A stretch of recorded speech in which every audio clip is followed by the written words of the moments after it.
اور بھائی بڑا ویل ڈریس بیٹا ہوتا ہے، ویل ڈریس نوجوان، وہ 18,000 کا جوڑا پہنتا ہے، 7,000 کا جوتا خریدتا ہے، وہ قیمتی قسم کی گھڑی استعمال کرتا ہے، لیکن اسی بچے کے جب اپنے بچے ہوتے ہیں نا تو بی بی کو کہتا ہے یہ لے 10,000 روپیہ بچوں کے کپڑے خرید لے، میرے صحیح ہیں ابھی کل ہی تو خریدے تھے۔ اور باپ، اور تو سمجھا ہی نہیں یار، 30 سال باپ نے جوانی ساری سعودی عرب کو دے دی، لیکن تیرا خیال رکھا۔ میں ایسے لوگوں کو جانتا ہوں جنہوں نے 30 سال پردیس میں کمبل نہیں بدلا، اور جہاں گئے تھے تو ایک کمبل خریدا تھا پھر بدلا نہیں۔ تو ماں باپ کے بارے میں، اور یہاں بچے حساب کرتے پھرتے ہیں، ابا جی تو پچھلے مہینے بھی 5,000 دیتا سی، تسی پیسے ادا کر دے کی ہو؟ ماں باپ سے حساب کرتا ہے تو۔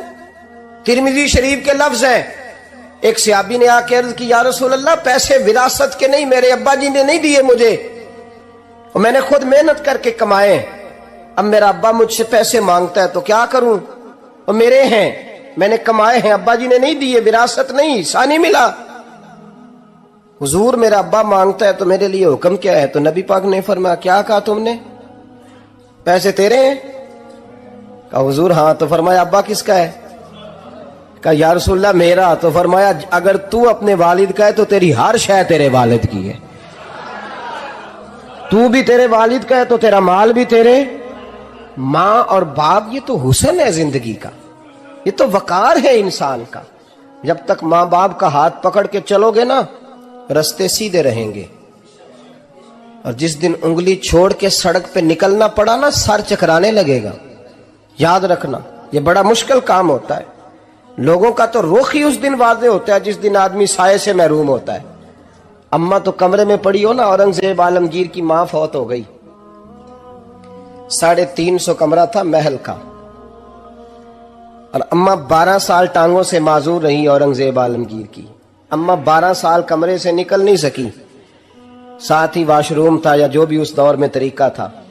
اورنگزیب جب محل میں آتے تھے تو پھر بھی سیدھے اماں کے پاس جاتے تھے، اور جب واپس نکلتے تھے پھر بھی اماں کے ساتھ۔ اورنگزیب کی ماں کا جنازہ اٹھا تو اورنگزیب نے رونا شروع کیا، پھر سالوں بیت گئے پر اس کے آنسو خشک نہیں ہوتے تھے۔ ایک شخص نے کہا تیری کوئی انوکھی مر گئی ہے، ساری دنیا کی مرتی ہیں؟ اس نے کہا میں بادشاہ ہوں، 24 گھنٹے لوگوں کا آنا جانا ہے، بڑے دبدبے ہیں، بڑے ڈیرے داریاں ہیں، بڑی بھینسیں، بڑی گائیں، بڑے کھانے والے، بڑے لانگری۔ میری ماں بوڑھی تھی، ایک کونے میں پڑی رہتی تھی، پر جب سے وہ گئی ہے یہ مجھے محل نہیں لگتا، مجھے قبرستان لگتا ہے، مجھے لگتا ہے یہ قبرستان ہے۔ ماں اور باپ تو تیری نعمت ہے بھائی۔ ہمارے آج کل کے بچوں نے ایک مسئلہ بڑا پکا یاد کر لیا، کہتے ہیں مولانا پیر صاحب پسند کی شادی کرنا جائز نہیں۔ میں کہتا ہوں صاحب اور بھی بڑی چیزیں جائز ہیں، ایک ہی شے جائز رہ گئی ہے۔ رسول پاک صلی اللہ علیہ وسلم سوائے اللہ کے کسی کے پابند نہیں، کسی کے پابند نہیں۔ اور جناب سیدہ خدیجہ الکبریٰ رضی اللہ تعالیٰ عنہ نے پیغام نکاح دیا، یا رسول اللہ میں شادی کرنا چاہتی ہوں، حضور کسی کے پابند نہیں، پر میرے محبوب نے فرمایا میرا چچا میرے والد کی جگہ ہے، میں اپنے چاچا سے پوچھ کے تمہیں جواب دوں گا۔ یہ ہے پسند کی شادی جو میرے نبی نے بیان فرمائی ہے۔ تو سارا کچھ کراس کر کر کے گزر جاتا ہے، یہاں تو حال یہ ہے کہ پالنے والا کوئی اور سائے میں بیٹھنے والا۔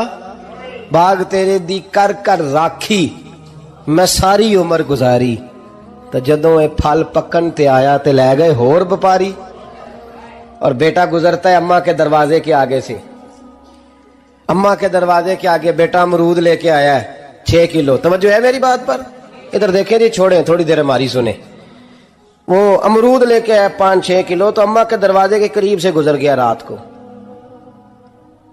تو کمائی کھانے کا ٹائم آیا نا تو گزر گیا۔ تو وہ وزیر اعظم سے ڈرتا ہے نا، تو جا کے بی بی سے کہتا ہے بی بی کے حقوق دینا بھی رسول اللہ کی سنت ہے، لیکن یہ کیا بات ہوئی، تو نے بیوی اور ماں کا مقابلہ شروع کرا دیا؟ سمجھ تو صحیح، یہ تیرے لیے کعبے کی جگہ ہے اور تو بیوی کے لیے کعبے کی جگہ ہے۔ اسے بھی سمجھنا چاہیے, غور کرنا چاہیے. 5 کلو امرود لے کے تو ماں کے کمرے کے قریب سے گزر گیا ہے, بی بی کو جا کے کہتا ہے چل آدھا کلو اماں کو بھی دے آ, اس کے کون سے دانت ہیں. تو پلیٹ میں ڈال کے وہ لائی ہے. تو سمجھا ہی نہیں, تو نے غور ہی نہیں کیا. بندہ تو وہ ٹھیک نہیں تھا, نیپولین. پر کسی نے اس سے پوچھا تھا بتا زندگی میں پیسے لینے کا مزہ کب آیا؟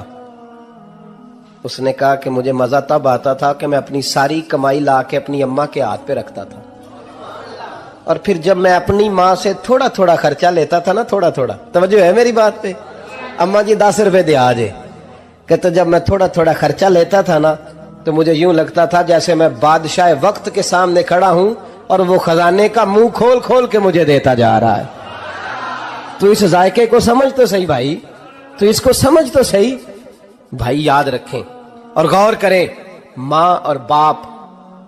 اور پھر یہ بھی سن لیں, نبی پاک صلی اللہ تعالی علیہ وآلہ وسلم نے ماں باپ کے لیے فرمایا ہما جنتک و نارک, یہی تیری جنت ہے اور یہی تیرے لیے جہنم ہے. اگر یہ راضی ہو گئے تو تیرے لیے جنت ہے, ناراض ہو گئے تو چاہے تو 100 پیر کے مزار پہ حاضری دے آ, لیکن جب تک ابا راضی نہیں اتنی دیر تک اللہ راضی. یہ حدیث پاک ہے, حضور نے فرمایا جس کے والد راضی اس کا اللہ راضی, اور جس کا باپ ناراض اس کا اللہ.